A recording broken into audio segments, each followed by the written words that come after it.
All right, thank you so much for finding time to join us today on the program, Woman to Woman. I'm Adesiwa Usawage, the adorable.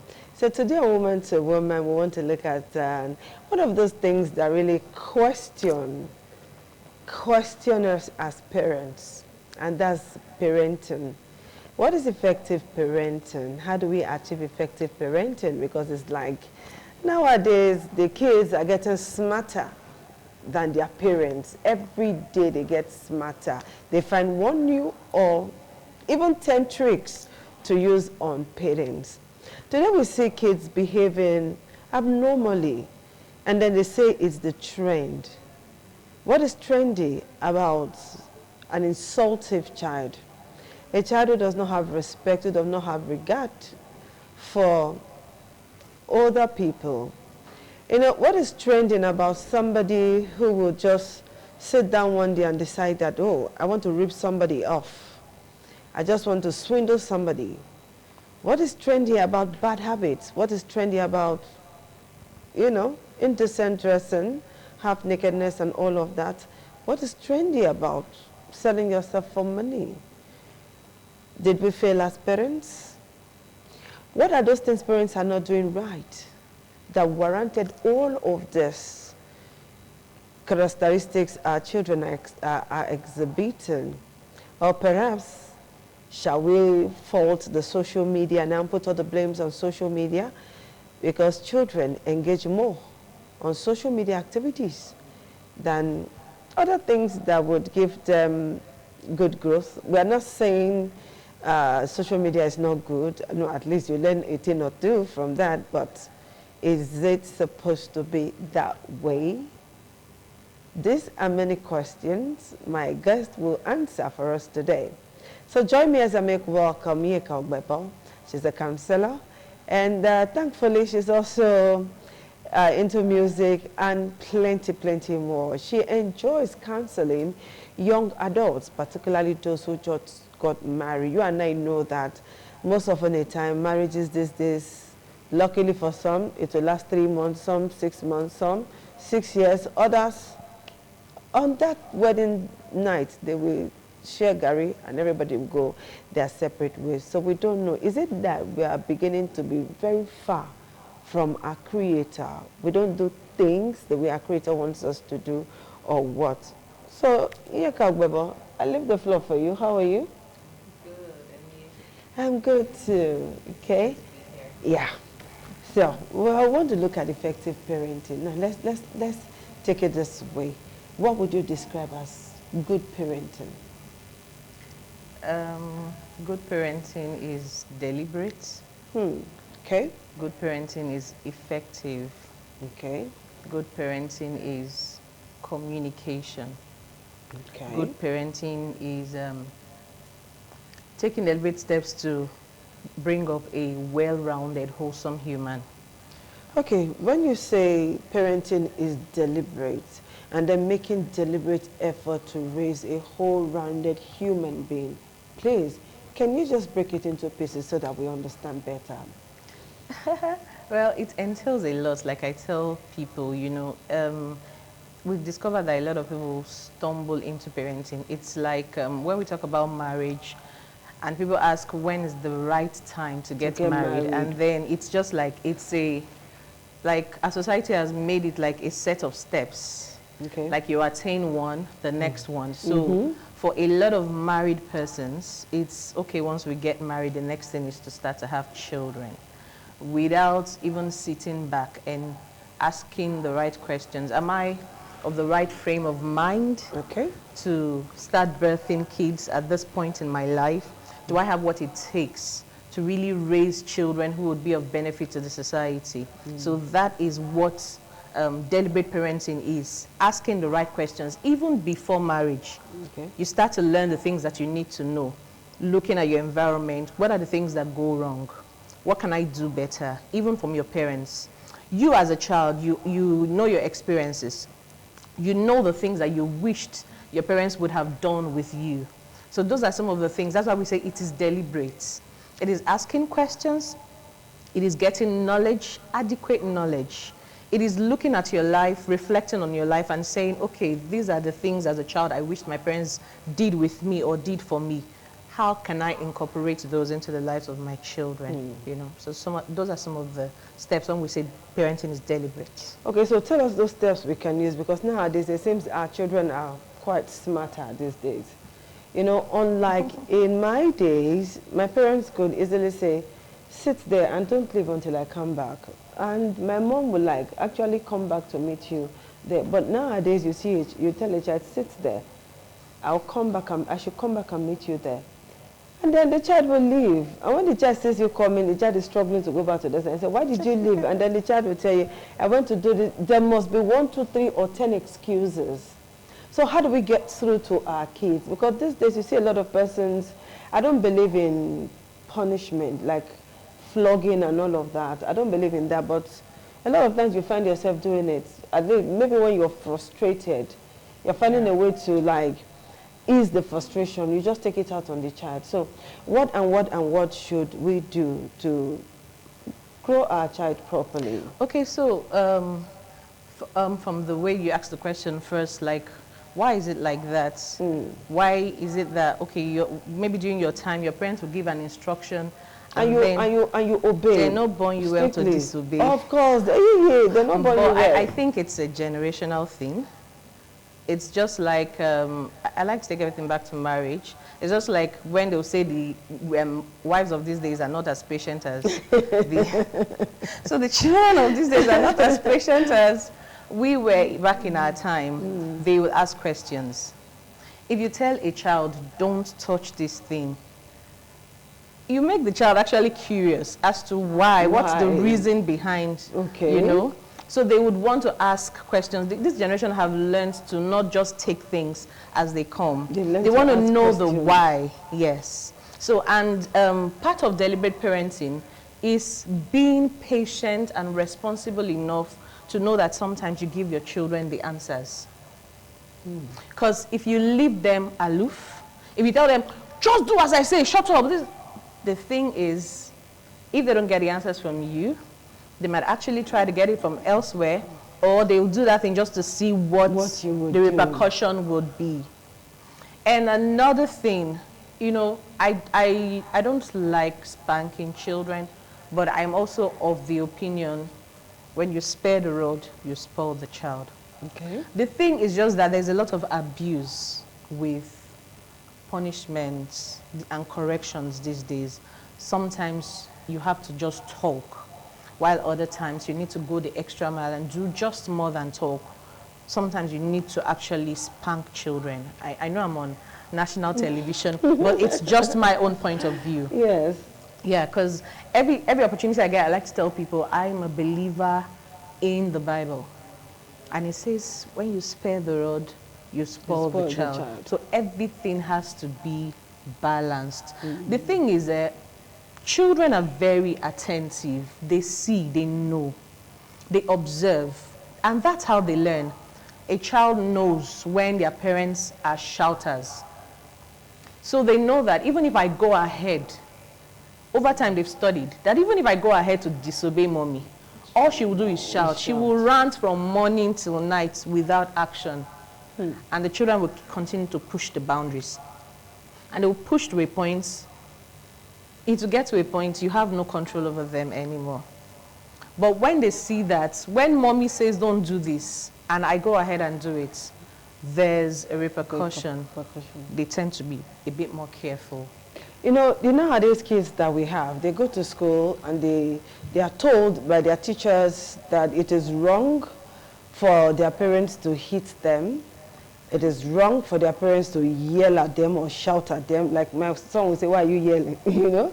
Mommy, don't yell. I say, which one is yell, which one is shout? I'm just telling you what to do. Then say it calmly. You know? They've been told in school that it is against their rights to be flogged or beaten or do any thing that they feel is outside the box. You know, so now you just mentioned that even in the holy books it is written that If you spare the rod, you will spoil the child.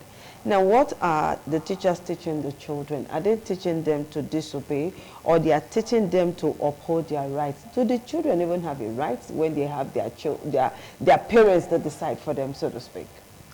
Oh yes, children have rights too. Everybody have rights. I always tell people, even the young ones around me, I'm like, look, respect is not about age. You respect everyone just because they are humans first. Every human deserves respect. So children have rights too, to answer that question. And because they have rights, that's why you find that we have situations where some parents, kids are taken away from them, or people report them to the Ministry of Women Affairs and stuff when there are cases of abuse. I've said it, there has to be a balance. I don't know what the teachers are teaching the students, but I think the thing is, sorry to say, but a lot of teachers, especially in the public sector, end up being teachers not because they really wanted to be teachers, but maybe for lack of other opportunities, they found themselves in such positions. So when you're doing something you don't like, you're not passionate about, and then, you know, kids can make you cranky and grumpy sometimes if you're not patient, if you don't love the job. So they tend to take out their frustrations on the children. And that is why these legislations have come up for teachers not to spank children and all of that, because sometimes they do the extreme. I remember when I was in secondary school, a parent of a fellow student who was a soldier had to come to the school to beat up a teacher. Really? Oh yes, he did, and he did good. And the students were celebrating that he actually did, because, oh my God, what he did to that girl the day before. The teacher. Yes, it was terrible. My school was an all-girls school, so you can imagine a male teacher flogging a girl child that much. No, it was beyond flog. I can't even begin to describe. When two teachers will put a female student in between them, one is hitting from behind, the other is hitting from in front. It was that terrible, and they later found out that girl was a sickler. Oh my word. So her dad didn't find it funny, and he was a soldier. No parents really find exactly. that So these are some of the reasons why it's been said, don't malhandle students, don't flog them, don't flog them. But I believe there must be a balance. But it's okay if we don't, it's okay, because some persons really, when they lose their temper, the way they flog like they are flogging a cow or a stubborn cow. But then, let's take that as it is. But now advising the children not to accept such punishment from their parents. You know, we are still Africans with African values, all right? Our kids watch a lot of Nickelodeon and all of that, lots of cartoons and many things, and they get all of those things, and then teachers will not add to it that, no, it's your fundamental right not to be flogged. Is it their fundamental right to misbehave?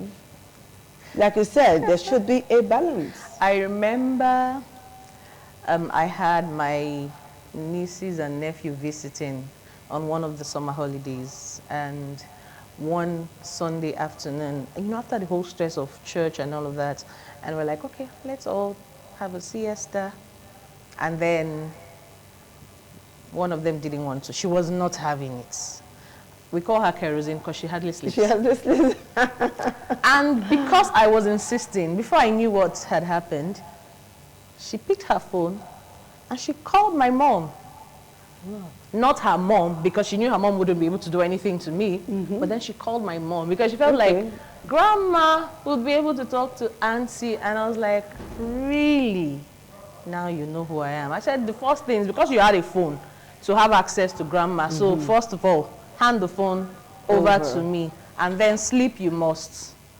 Till 6 p.m., I don't want you out, no TV, no nothing. When they teach them some of those things in the school, it is your job as a parent to let them know that in my home, these are the boundaries. Okay. Some things might be okay outside of the house, but when it's in my house, these things are not acceptable. My rules. until you start to pay your bills. In fact, starting to pay your bills doesn't stop me from being your parent. So there are some things that are just not acceptable as long as you're my child. And so how do we set boundaries for our children now? Oh, by saying and doing. It's not just by talking. You let them know that, look, every time a child misbehaves, there must be consequences. That's how they start to take you seriously, because it's not just about setting boundaries. A lot of parents, when you ask, they will actually say they set boundaries. But they know they hear. What do we go do? You understand? I don't beat them, tired. Look, I've seen children who will say, what, mommy only beats. They only beat. And that's bad. Exactly. That's because, look, you've beaten that child to the point where beating doesn't make any sense anymore. It doesn't make any difference. They are used to the pain. They've become immune to it. So that's why I say parenting is deliberate. While you have some children, you flog them once, that'll be the last time they disobey you. Some children will say, now only beats. So every child is an individual. You need to study your children and know what works for them, know what works with each of them, and then handle them that way. You could say to one child, sit here, don't touch this thing until I come back. The next 3 hours you come back, that thing is still there. And that child is still seated there. And you could say to another child, even though they are twins, you could say to the other one, sit here, don't touch this thing. And before you turn your back, that thing has moved. So then, how do you balance it? I know that this one is this way. This it doesn't work for him. So how do I go about it? So that's why we said parenting is very deliberate. You have to be creative. What works for each child. Exactly. You have to be creative. Okay, more worrisome, Iyeka, is the fact that most of us parents, we work. Yeah. We don't spend more time with our kids the way our parents did. Like my mom was a working woman. Okay, she had her own business, but that business was in the house. Yeah. So as you're coming back from school, you pass through her shop. You open your bag because the shop is attached to the house somehow. You open your bag, she searches your bag, checks your notebook to see if your notes are up to date. That's it. You must date your work. She wants to see the dates on your work. She also wants to see your teacher's signature. You know, so you must do all of that. She had time for all of that. But you see, nowadays moms and even dads, we don't have time. You know, does it not pain you when at 8 p.m. you still see kids with uniforms with their parents, you know, driving home? Even 6 p.m. it breaks my heart. It's not our fault. Some of us have this kind of job that we just have to do to make ends meet. So when parents work, and sometimes the kids are at the mercy of mates or maybe family members that really don't care about the kids' welfare. Okay, mama can drop her here, leave the child there, do whatever you want, you know. How do we now, what time do we have? How can we use that little time that many of us may want to use to sleep?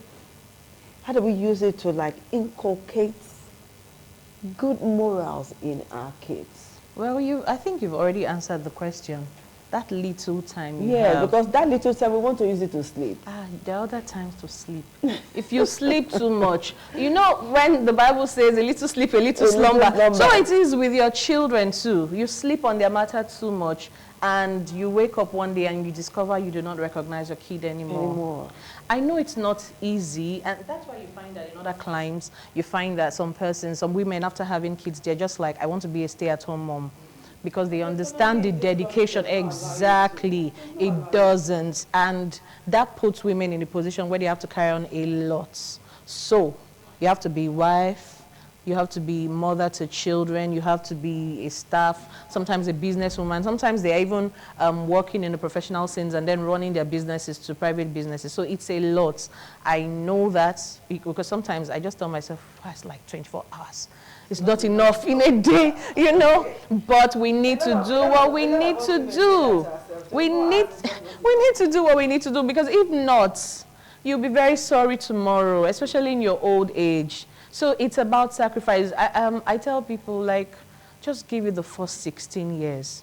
Just know that your life is not yours in the first 16 years, you know, and then give it your all, and you'll be the better for it. So the first 16 years of a woman's life is just not hers. Of your child's life. It's for the child. That's what you're saying. Okay, so Yeka, And that's why you don't go into it blindly. You need to know what it entails to be a parent. but unfortunately, once people get married, like you said, even when they are not ready, because after school, you work, you have an apartment of your own, you get maybe married. you have a car, and the next thing is, Everybody's when are you looking going to at get married? exactly. And then you marry because everybody is saying marry. The pressure is on you. You marry, after a kid or two, you're tired, you want to opt out and all of that. And then leaving our everything pastors for the also, woman. In the religious institutions, even on the day you're getting married, in 9 months' time, we pray for you. Do you know, stop putting that pressure. Okay. Look, people need to take their time to get to learn each other, living together. Different individuals. I thought the period of courting is for people to get to learn each other. Even for the rest of your life, you are married now. Change is the only constant thing. Even for the rest of your life, you're still learning each other. Yes. So you're two different individuals. Look, there are a lot of things you don't see when you're courting.